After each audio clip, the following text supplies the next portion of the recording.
electrical generation from natural gas, oil, biomass, hydro, wind, solar become available and dependable. President Obama is depending on the environmental side of his equation to shore up his argument for this war on coal. Little, if any, the global greenhouse gas emissions can be achieved without comparably enforced environmental standards in China and India. Both of these countries are seizing every opportunity to expand their economies using coal as their primary energy source. More specifically, China has been constructing the equivalent of our new powerhouse, coal-fired powerhouse, every week for the last 3 years. 12 years ago, the United States and China were both producing and operating on 1 billion tons of coal. 12 years later, China is now at 3 billion tons. Triple. In just 12 years, they've tripled their dependency and use of coal, whereas in America, we're still back at 1.1 billion, but we're exporting the majority of that. We all want clean, affordable, and dependable energy with increases, not reductions in funding for R&D. We will get there. The ideologues and regulators in Washington need to step back and simply say to themselves, just because you can doesn't mean you should. Regulators need to slow down and take a close look at the economic impact of their actions. Perhaps if these regulators and bureaucrats got out of the Washington Beltway and came over to America's coal fields here in eastern Ohio and throughout West Virginia and toured the technological marvels of our country's coal-fired powerhouses and met with the hard-working men and women in these communities, perhaps then they wouldn't turn their backs on our nation's coal industries.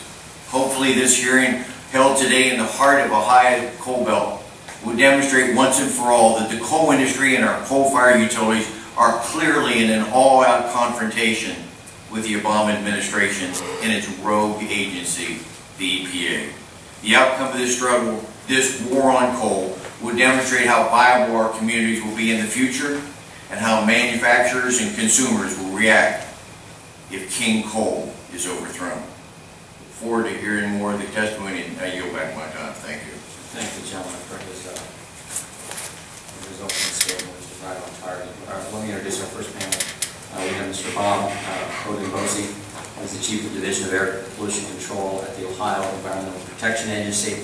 We have the Honorable Andy Thompson, who had with us, representative, who represents the 93rd District in the Ohio House of Representatives. Mr. Anthony Ahern, who is President and CEO of the Ohio Rural Electric Cooperatives, Inc. and Buckeye Powering. And Mr. Tom Mackel, who is the President of Sterling Mining Corporation. Gentlemen, we want to thank you. You know how it works. You have to listen to us first. Now you get to go. If you get 5 minutes, if you can stick to that 5 minutes, that'd be great. We're kind of lenient. But one thing we have to do, just practice of the oversight committees before we hear from Mr. Hodenboese first. We want to swear you in. So if you'll each stand up and raise your right hand. You solemnly swear or affirm that the testimony you're about to give will be the truth, the whole truth, and nothing but the truth. Let the record show that each witness answered in the affirmative. And Mr. Hodenboese, you are recognized now for your 5 minutes. Thank you. Mr. Chairman, members of the committee, thank you for the opportunity to provide this committee with information on the effects of US EPA requirements on the coal industry in Ohio and surrounding states. These series of new and additional standards continue to increase the cost of using this important domestic fuel. My name is Robert Hodenboese. I'm Chief of the Division of Air Pollution Control at Ohio EPA. I have almost 40 years of experience in the field of air pollution control and have seen great improvements in air quality in the Ohio Valley and throughout the state. Attached is an example of the dramatic improvement in sulfur dioxide concentrations in Ohio. This improvement came at a substantial cost to Ohio utilities and industry. This reduction of sulfur dioxide emissions even further will require an even greater expense to obtain a diminishing return in improvement in air quality.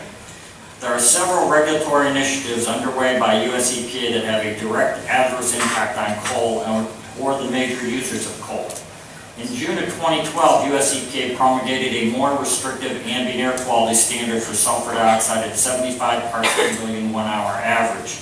This new standard was promulgated without the implementation requirements for states to follow. US EPA issued draft guidance on the air dispersion modeling methodology that should be used in attainment areas. Over 20 state and local air agencies expressed concern to US EPA over the proposed methodology. After these concerns were raised by state and local air agencies and others, the US EPA held a series of stakeholder meetings to receive comments on possible revisions to the guidance. We are still awaiting the outcome of the meetings and guidance. The cross-state air pollution rule was promulgated in 2011 to regulate the amount of emissions of sulfur dioxide and nitrogen oxide from utilities that can affect downwind states.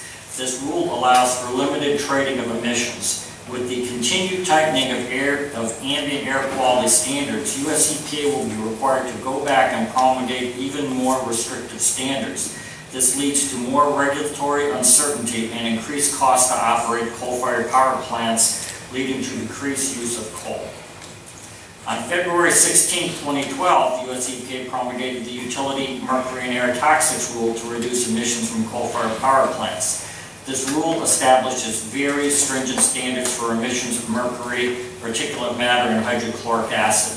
The federal rule allows 3 years to comply with the standards, so by February 16, 2015, all units must be in compliance.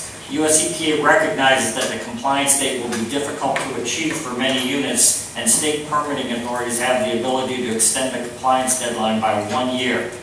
Ohio EPA has already initiated preliminary discussions with Ohio utilities to outline the documentation that will be necessary to approve the 1-year extension. What has been the result of all these US EPA rules? There have been a series of announcements by the utility companies that over 25 boilers at power plants in Ohio will be closed. These closures will have a direct impact on the mining and the use of coal. Although these units are older, this does not mean that these units are no longer used. The Columbus Dispatch reported that some industrial consumers were required to reduce electrical consumption due to the lack of available electricity during a recent heat wave. For American Electric Power Company in Ohio, except for the small Pickway unit, the other plants scheduled for shutdown were in operation. Ohio EPA remains concerned that if there are spot shortages of electricity today, the problem will be exacerbated when Ohio loses significant electrical generation capacity due to the closures as a result of the US EPA requirements. US EPA has proposed standards for new coal-fired utility plants in the form of new source performance standards. In the proposal, US EPA sets a standard for new coal plants to be the same as efficient new gas-fired plants. This proposed standard has not been achieved in practice by any coal-fired plant. Another aspect of this rule is that both the news release and preamble state that the rule only addresses new sources. However, US EPA signed a consent decree that commits the agency to regulate new, modified, and existing sources. Once this NSPS rule is promulgated, US EPA will have no choice but to go forward on regulating existing sources under 111D of the Clean Air Act. Again, there is no cost-effective controls for CO2 from existing power plants. This particular issue will have a huge impact on the continued operation of coal-fired power plants in the Midwest and elsewhere. There are also additional requirements that the US EPA is proposing on facilities that use coal. The US EPA is moving forward to tighten limitations on water discharges from coal-fired power plants and to change the manner that coal residuals are regulated. Finally, any significant increase in electric rates will have adverse impact on Ohio industry. For example, the only two magnesium ferroalloy plants in the United States are located in Marietta, Ohio, and New Haven, West Virginia. These plants are located near power plants due to the large electric demand needed to make the product. These plants can only remain competitive if there's reliable, inexpensive electric power. The same issue applies to aluminum producer Ormet in Hannibal, Ohio, and other metal producers and alloy manufacturers in Ohio.